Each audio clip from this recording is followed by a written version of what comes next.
He has to go. Simple as that. He has to go. That's it for me.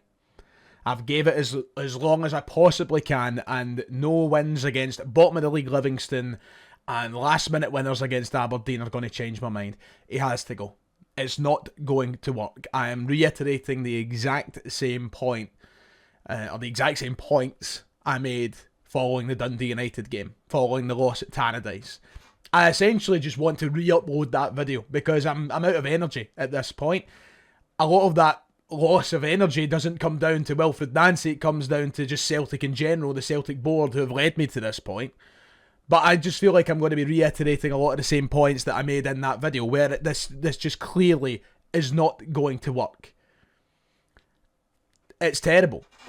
I'm embarrassed. That is, and I mean this wholeheartedly. This isn't, I don't even think this is an opinion. I think this is fact. I have never seen Celtic play worse than that in a domestic game in my life. And I try my absolute hardest not to be reactionary. I don't do this to try and be like Mark Goldbridge or Arsenal Fan TV or any of those channels down south that do things for the clips and the clicks and the attention. That is the worst I've ever seen Celtic play in a domestic game. You would think that Motherwell were Celtic. We looked like relegation fodder. And I'm done with the whole, but he needs his own players for his system. We've got to be patient. You cannot lose 5 out of your first 7 games as Celtic manager and keep your job, no matter how much patience is required.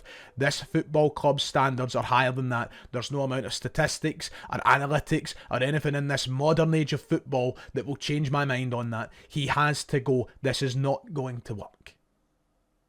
I don't take any pride in saying that. I've been saying for the longest time I want it to work. That was pathetic.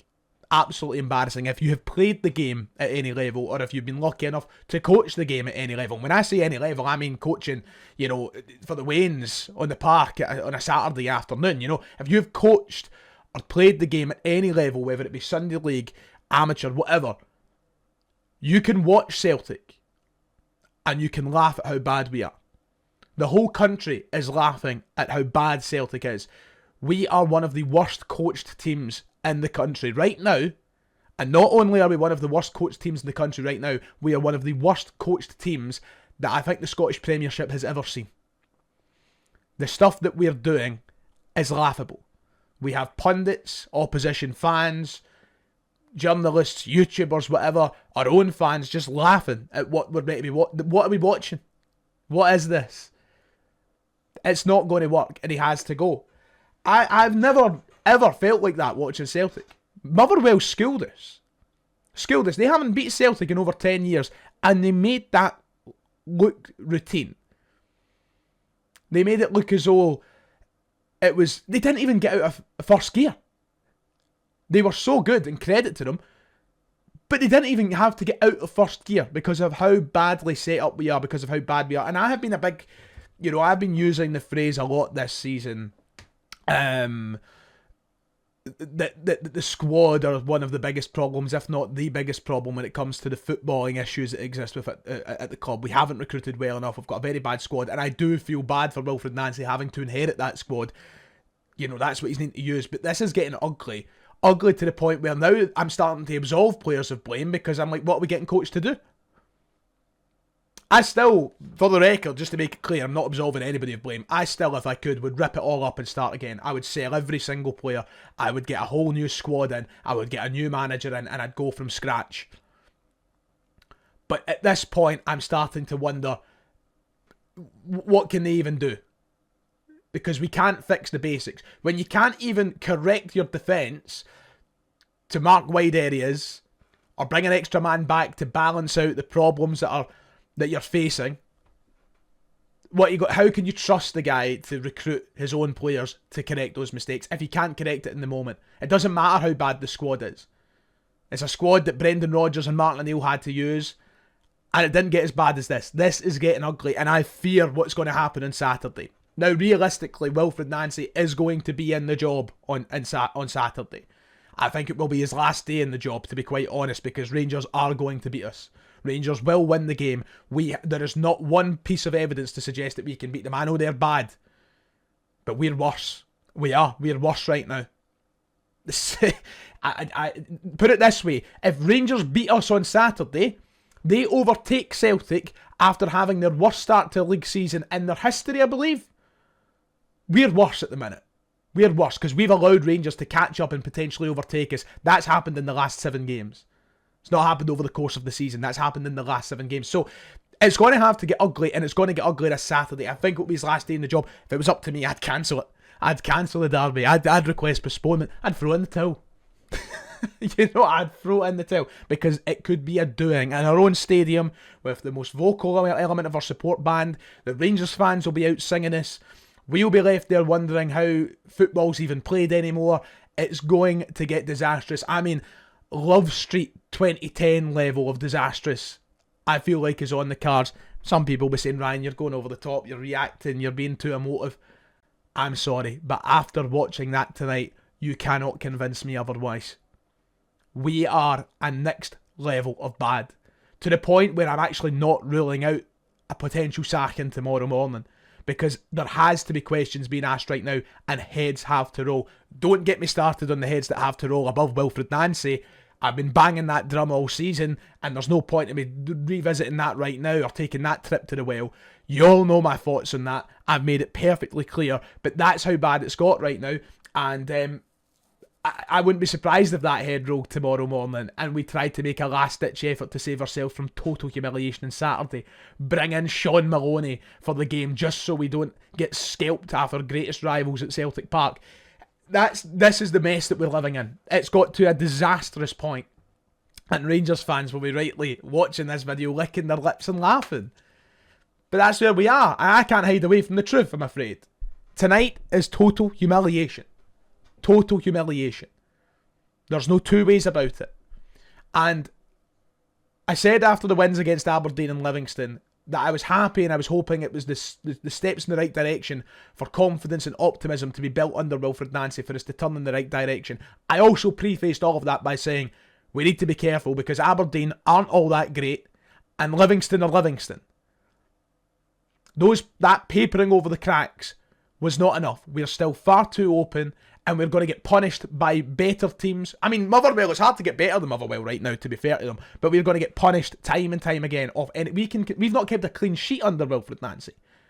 So if Motherwell are putting 2 by us today without getting out of first gear, God forbid what happens to us when we visit Ibrox, and when we go to Tynecastle, and when we have to go away from home in Europe under Wilfred Nancy. These disasters we are sleepwalking into them right now. This experiment has to end. Somebody at Celtic Football Club needs to stand up and admit their mistake. Not just admit their mistake, they need to put in their own resignation when it's done. Whether it's Tisdale, whether it's Nicholson, I don't know who it is. But they need to admit their mistake. The thing is, I think there's too much pride involved. I think there's far too much pride involved for that to happen at this point. As I said, I'm not ruling it out, but I certainly I'm not expecting it. Wilfred Nancy most likely will be in the dugout on Saturday. But there has to be somebody at the club right now going, okay. And let me flip it to the other side right now. For those who are still wanting to convince themselves this guy is going to work, number one, I commend you. I take my hat off to you. I don't know how you're doing it. I think there's probably only about 10 of yous left. So I'm speaking to the very small minority that might exist. I know what you're going to say. He's not had enough time. He needs to sign his own players. The squad aren't good enough. Is there any evidence to suggest this guy should be trusted with millions of pounds in the January transfer window and the very important first step of a full-on rebuild at Celtic? Should he be trusted with that? Absolutely not. There isn't one shred of evidence to suggest so. And don't give me the win over Livingston and Aberdeen. Well done. He done the bare minimum. Everybody should be beating Livingston. They're one of the worst top-flight sides in in the recent Scottish memory, recent Scottish history. Aberdeen are Aberdeen. So don't quote me that as the evidence. We hobbled over the line. And if he's got to get these millions to sign these players that doesn't work, then where are we? I would rather set ourselves back looking for another manager than set ourselves back millions of pounds on players to just ultimately sack the guy when it goes tits up anyway. That's where I am right now. There is no justification for keeping him on beyond Saturday. And I think it could be an incredibly humiliating send-off for the guy when he's got 60,000 people cheering for him to get to fuck. And when he's got 60,000 people booing his squad. He might win, who knows? But even if he... let me just make it clear. Even if he does win on Saturday, he's still not the man. He's still not the man. This is it for me. I'm fully on the Nancy out wagon. I was dancing on the line of it after Tannadice. I was admitting defeat and I just thought it was hopeless looking. But now I'm just fully, has to go. Has to go. It can't go on like this. Or as Mick McCarthy could see, it can. Ha ha ha, very funny. I just can't stop thinking about everything that was going wrong that didn't get changed. And then when he tried to make changes, the substitutions were bizarre. They have been since he's got here. I genuinely do think he's clueless at this point. But like, I come back to it, I mentioned it earlier in the video. In the first half, Motherwell are pounding the wide areas.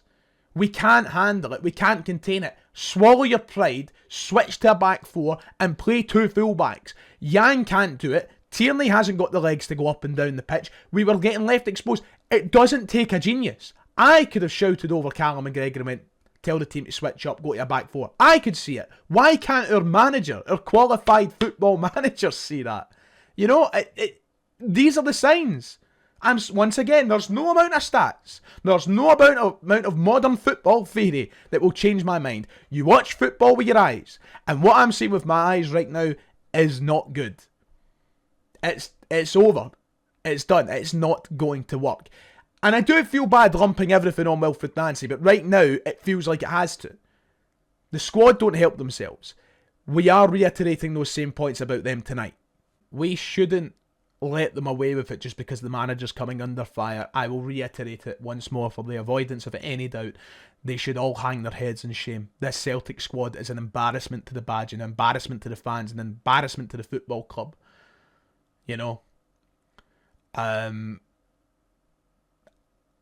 I just can't feel any sort of support for them at this stage. The actual players themselves, of course I feel support for the club, it's the club I love, but the players are making it incredibly hard to actually support them.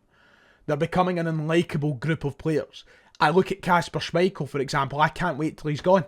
He is such an unlikable goalkeeper, an unlikable player, and he's been shit for weeks. How he's still in the team, I don't know, but he's not the only one. They're becoming an unlikable group through this, through all of this. They don't try. They don't, they've no quality. They don't look like a Celtic team. And it makes it very, very difficult, you know? So they don't, and I don't want to get into that same conversation tonight and drag that on for 5 minutes. My thoughts have been made clear on this group, and this is why I keep reminding people after games like Livingston, when folk are coming onto my comment section going, oh, but Yang actually looked quite good, you must be regretting some of the things you've said about Yang. No, he's fucking rotten, just like every other one of them on the park. And after 2 good games, I'm not going to change my mind on them. This is the problem we've had with so many of these players for so long tonight. They're terrible. It's a terrible, terrible team. I fear that we've got a long way to go before this is fixed. And, you know, for months, up until that Dundee United, what game was it? I think it was the Dundee United game I came on and I said, for the first time, I'm actually not so sure we'll win this league title. Now I'm definitely not sure. There is no guarantee about this. Whereas for months, when Rodgers was still here, when O'Neill was here, and when Nancy first arrived, I was like, well, we'll still win the league. The Celtic fan arrogance is coming back to bite me. I'm not so sure. Call it overreactionary all you like, but what I'm watching is not a team that's capable of winning games, let alone a league title. If Rangers overtake us, that will be one of the most humiliating indictments of where we are as a football club right now, and no one should be allowed to survive. I'm talking Desmond, I'm talking Nicholson, I'm talking Tisdale, I'm talking Mackay, I'm talking the manager, I'm talking the players. Nobody should be allowed to survive that. After the horrendous start they had, the statistics that were coming out about Rangers, if we succumb to Danny Rowe's not so electric Bears, as they're calling themselves, what does that say about us? It's a total humiliation, I'm afraid. So I fear for where we end up next. I fear for where we go next. This is a bad state to be in. A terrible state. It's not a great way to end the year either. Happy New Year, everybody. It's only going to get fucking worse. I'm going to wrap it up here because it is one of those ranty type match reactions, obviously. I could have went live tonight and milked the cow for as much as it was worth, you know. But I feel like this conversation will drag into tomorrow, and we'll maybe go into more depth about it then. There was a points in the game where I was like, are we even playing a front line? You know, like how bad can it get? 17 defeats in 2025. We had 2 in 2024. Some people were desperate for Rodgers to go. This is where we are now. We were lucky that Rodgers was able to keep it somewhat stable. We were lucky that Martin O'Neill was able to come in and salvage something. Now it's a total shit show. And it's not going to get better anytime soon. We're in a bad place. Bad place. We'll talk about it tomorrow, shall we?